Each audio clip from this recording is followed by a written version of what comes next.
2016 সালের চাকরিহারা শিক্ষক শিক্ষিকারা কার্যত বিক্ষোভ দেখাচ্ছেন বারে বারে। তারা কিন্তু তাদের চাকরির দাবিতে রাস্তায় রয়েছেন। একদিকে যেমনটা তারা জমায়েত থেকে শুরু করে প্রতিবাদ বিক্ষোভ চলছে, ডিআই অফিস অভিযান থেকে শুরু করে তারা কিন্তু একেবারে রাজপথ ছাড়েনি, তাদের অভিযান চলছে। ঠিক সেরকমভাবে আজকে করুণাময়ী থেকে শুরু করে এসএসসি ভবন পর্যন্ত তাদের যে মহামিছিল, সেই মহামিছিল করে তারা কিন্তু একেবারে এসএসসি ভবনের একেবারে সামনে রাস্তা দখল করে তারা কিন্তু বসে পড়েছেন কার্যত। এবং তাদের যতক্ষণ না দাবি মানা হচ্ছে, তাদের যে সেগ্রিগেশন এবং মিরার ইমেজের কথা তারা বারবার উল্লেখ করছেন, সেই দাবি না মানা পর্যন্ত তারা এখানে অবস্থান করবেন এবং কার্যত বসে পড়েছেন। আপনাদেরকে শোনাবো কি বলছেন ইতিমধ্যে সদ্য চাকরিহারারা। नॉन टेंटेड जो हम लोग टीचर्स हैं, जो भी हम लोगों का मिरर इमेज है, हम लोगों का OMR शीट हमारे पास है, हम लोग एग्ज़ाम दिए हैं, सब कुछ किए हैं, वो कॉपी यहाँ भी है, उसको उनको देना पड़ेगा वेबसाइट पर। इसीलिए हम लोग बैठे हैं, क्योंकि सुप्रीम कोर्ट हम लोगों को टर्मिनेट कर दिया है, ये नहीं हो सकता है। क्या बोलेंगे? कर दिया गया है, क्या हुआ? जो भी किया है, अगर एसएससी पहले ही दे दिया होता हम लोगों का मिरर इमेज, जब सेग्रीगेट कर देता तो यहाँ हम लोगों को नहीं बैठना पड़ता। आज हम लोग इसीलिए बैठे हैं क्योंकि हम लोगों का सेग्रीगेटेड लिस्ट यहाँ है, हम लोग एग्जाम दिए हैं, उसका भी इनके पास डिटेल है, लेकिन ये शो नहीं करना चाह रहे हैं, ये मिक्स कर देना चाह रहे हैं। SSC, obviously SSC, 101% SSC and maybe the other merit stuff।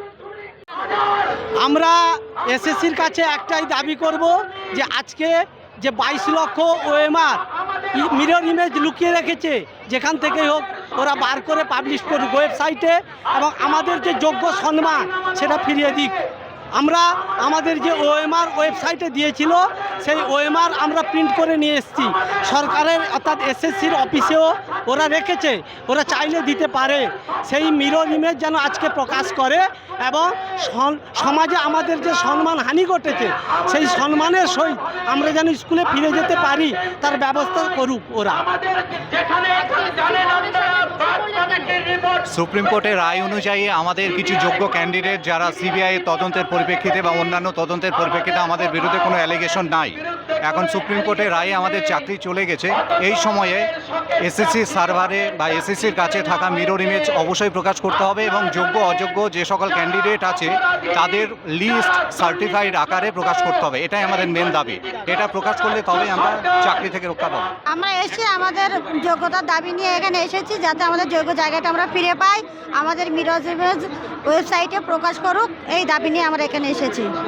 কারণ আমরা যোগ্য পরীক্ষা দিয়ে চাকরি পেয়েছি, আমরা যোগ্যতার পরিচয় দিয়েছি, সেটা যেন আমাদের প্রকাশ করা হয়। আমরা 2016 সালে পরীক্ষা দিয়ে সমস্ত প্রক্রিয়া আমরা পালন করে আমরা এই জায়গায় আজকে পৌঁছেছি। এত বছর আমরা চাকরি করছিলাম সসম্মানে, একটা রায়ের ফলে 24 রায়ের ফলে আমরা আজকে পথে নেমেছি। আবার সুপ্রিম কোর্টের রায়ে আবার রাস্তায় ছিলাম, রাস্তায় আবার চলে এসেছি আমরা এই এসএসসি বিষয়ের জন্য, দুর্নীতির জন্য, রাজ্য সরকার দুর্নীতির জন্য আজকে আমরা পথে পৌঁছেছি। কি বলবো বলতে আমাদের তো একটাই দাবি যে আমাদের যে মিরর ইমেজ সেটাকে এসএসসিকে প্রকাশ করতে হবে, এবং এসএসসি প্রকাশ তখনই করতে পারবে যখন ওপর মহল থেকে মানে রাজ্য সরকার থেকে এটা প্রকাশ করতে বলবে, এবং তার সাথে সাথে এই মিরর ইমেজ প্রকাশ করতে এবং তার সাথে সাথে এসএসসিকে দায়িত্ব নিয়ে আমাদের যোগ্য অযোগ্য লিস্ট আলাদা করে দিতে হবে। অন্য কোনো আমাদের দাবি নেই। রাজ্য সরকার কি চাইছেন না আপনাদের এই যোগ্য অযোগ্য লিস্ট আলাদা করে দিতে? না, প্রথমের দিকে তো চাইছিলেন না। আমার যেটা মনে হয় যদি চাইতেন তাহলে আমাদের এই পথে আজকের বসতে হতো না, আমাদের রুজি রোজগারে টান পড়তো না, আমাদের রাস্তায় বসতে হতো না। কয়েকদিন আগে আমরা দেখলাম ডিআই অফিস অভিযানে সেখানে পুলিশের হাতে মার খেত শিক্ষকদের, এখানে সমাজের কাছে লজ্জার বিষয় নাকি?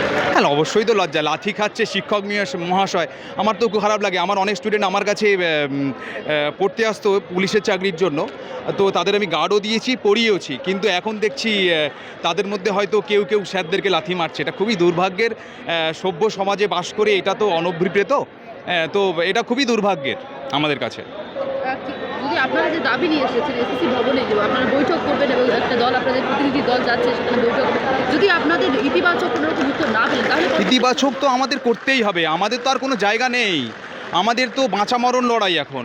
দেখুন একটা সিস্টেম সেই সিস্টেমটা নষ্ট হয়ে গিয়েছে। বছর বছর পরীক্ষা হতো, সব কিছু হতো, সেটা তো এখন নেই, সেই দিনগুলো আর নেই। এখন লাখ লাখ ছেলেরা চলে এসছে কম্পিটিশানে, এখন তাদের সাথে কম্পিটিশন তো আমরা সত্যি তো পারবো না। কি করে পারবো? আজকে 7 বছর আগের যে প্রিপারেশান, সেই প্রিপারেশান এখন কি করে আমরা আনতে পারবো? সেটা তো সম্ভব নয় কোনোভাবে। এক্সামটা কীভাবে দেবো আমরা? সবাই বলছে যদি যোগ্য হয় আবার পরীক্ষা দাও। আরে যোগ্য হয় পরীক্ষা 7 বছর তাহলে ফিরিয়ে দেওয়া হোক আমাদের জীবনে, আমরা আবার পরীক্ষা দেবো, কোনো অসুবিধা আমাদের নেই। বাংলা হান্টের আরও খবর দেখতে নজর রাখুন। বাংলা খবর মানেই বাংলা হান্ট।